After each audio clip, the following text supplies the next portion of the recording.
Welcome to Calculus. Today we will investigate differentiating natural base logarithm functions. We'll take a look at three examples.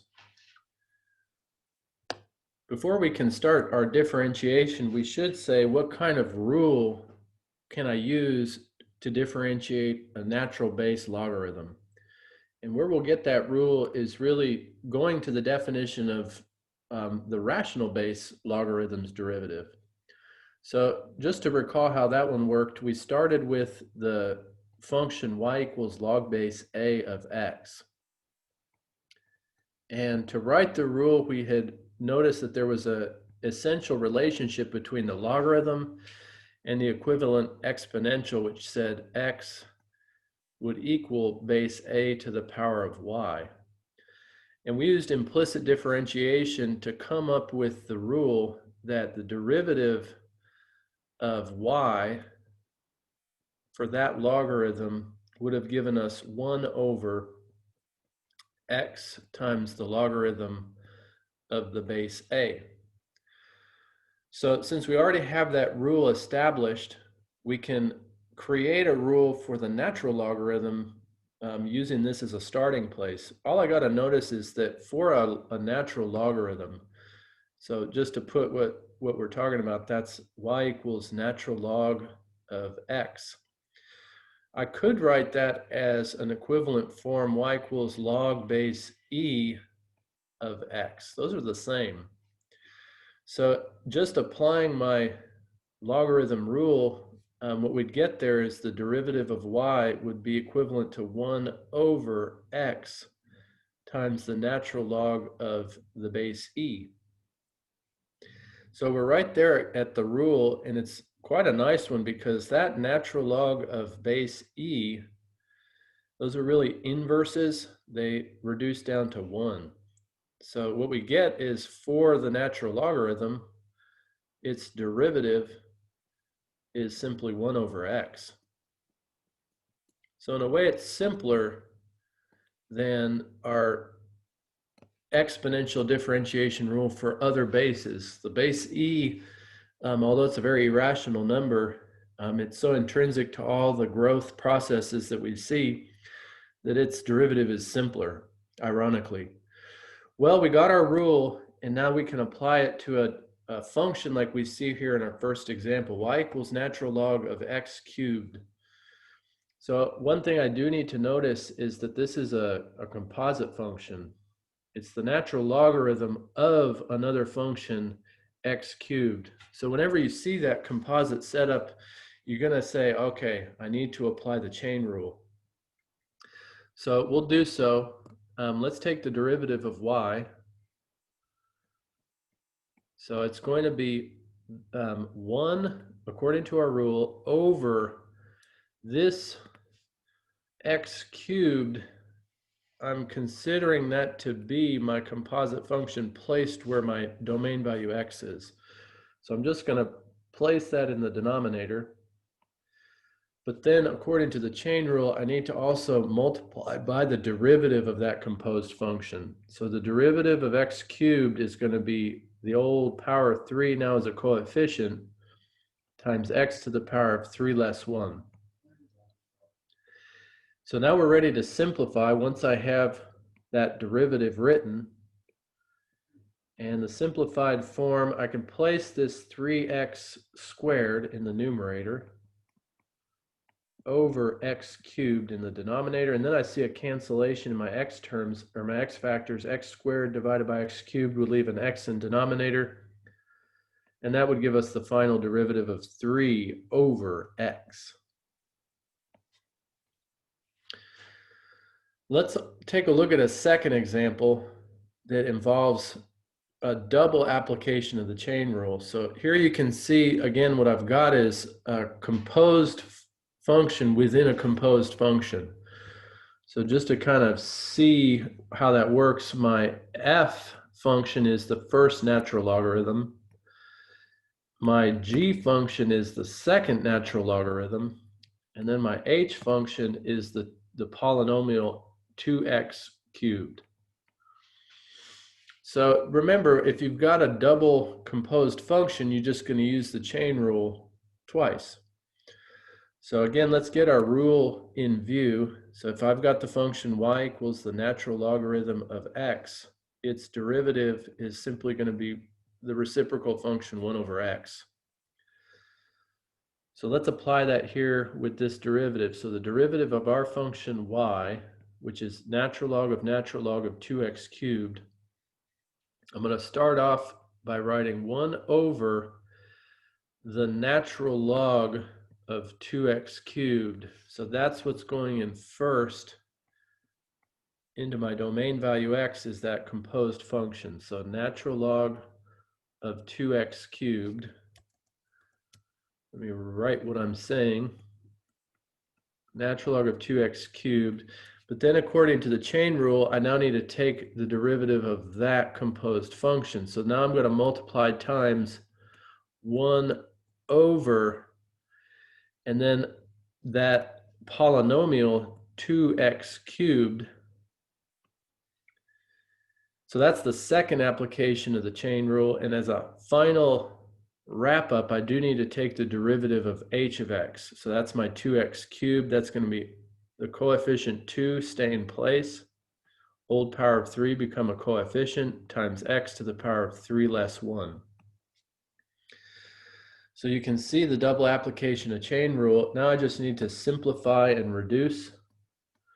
So what's going to go in my numerator is 1 times 1 times 6x squared from that polynomial's derivative. So that's just 6x squared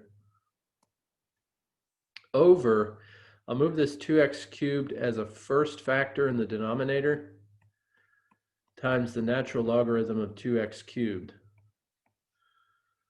So now we're ready to just cancel any like terms above and below. So 6 divided by 2 is going to be 3 in my numerator. And then x squared divided by x cubed is going to leave an x in the denominator. So final derivative here is 3 over x times the natural logarithm of 2x cubed. So we've taken a look at two examples. The first just involved chain rule applied once. Second example, chain rule applied twice. For our third example, let's take a look at a logarithmic function that we need to apply the expansion rules first before I take derivative. So here's a function y equals natural log of the cube root of 5x to the power of 5 over 2x to the power of 3 minus 1. So I need to expand that argument using the logarithm expansion rules before I take the derivative. So the first thing I'm going to do is rewrite this. It's equivalent to the logarithm of that quotient 5x to the power of 5 over 2x to the power of 3 minus 1. Instead of cube root, I'm going to treat this as the power of a third, a rational exponent. So then if I see it as a power, I can let that power come out front of the logarithm. So that's going to be a third. And then for this interior quotient, I can expand that as a difference. So that's going to be the logarithm, natural logarithm of the numerator, 5x to the power of 5, minus natural logarithm of the denominator, 2x cubed minus 1. And then just to simplify my multiplication, I'm going to distribute that third back. So the way we'll take derivative is from this expanded version, y equals 1/3 times the natural logarithm of 5x to the 5th minus 1/3 times the natural logarithm of 2x cubed minus 1.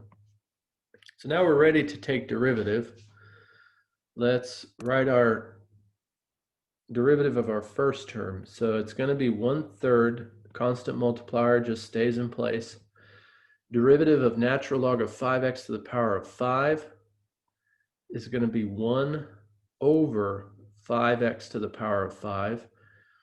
Since that is a composed function, I need to apply chain rule and take its derivative as a final factor. So that's going to be 5 times the whole power of 5 times x to the power of 5 less 1. And that takes derivative of the first term. Derivative of the second term, we'll just use our difference rule for differentiation, which means I just take derivative of each term separately. So minus 1/3 times 1 over the argument 2x cubed minus 1. But again, that's a composed function. So by chain rule, I need to also include a factor that would be equivalent to the derivative of 2x cubed minus 1. So that's 2 times whole power of 3 times x to the power of 3 less 1 plus 0, derivative of minus 1, 0. So that's the derivative. Again, once I have it in place, I need to reduce it, see if I can put it back into one single fraction. So for my first term here, I'll circle it. My numerators are 1 times 1 times 5 times x to the power of 4. So this is going to be equivalent to 25 x to the 4th power. In my denominator, I've got 3 times 5x to the power of 5, so 15x to the 5th. Okay, we'll simplify now for our second term. So minus, in the numerator of the second term, I've got 1 times 1 times 6x squared. The 0 is going to fade away, as are the parentheses. So that's going to be just 6x squared over 3 times 2x cubed minus 1. So now I've reduced it down to two smaller fractions. I want to combine the two. To help out with that, I'm going to do any divisions within the independent fractions. So 25 and 15, I could divide a 5 out. That'd leave 5 above, 3 below. X to the power of 5 divided by x power of 4 divided by x to the power of 5 will leave an x in denominator. So that's going to give us, if I write it out to the side here, simply 5 over 3x. And for my second fraction, there's not a whole lot of cancellation. 6 divided by 3 would leave a 2 in the numerator. So that's minus 2x squared over 2x cubed minus 1. So that's probably okay as an answer. If I did want to combine it, make one single fraction, I need to make a common denominator. So that's where I'm going to pick up and see I got two separate denominators. So it's 3x times 2x cubed minus 1. So the first fraction needs the 2x cubed minus 1 factor above and below. And the second fraction is going to need the 3x factor above and below. So what that'll give me, if I wrap here to the left, is going to be, if I distribute the 5 through that 2x cubed minus 1, it's going to be 15x cubed minus 5, and then minus from the second numerator product, 2x squared times 3x, that's going to be minus 6x cubed.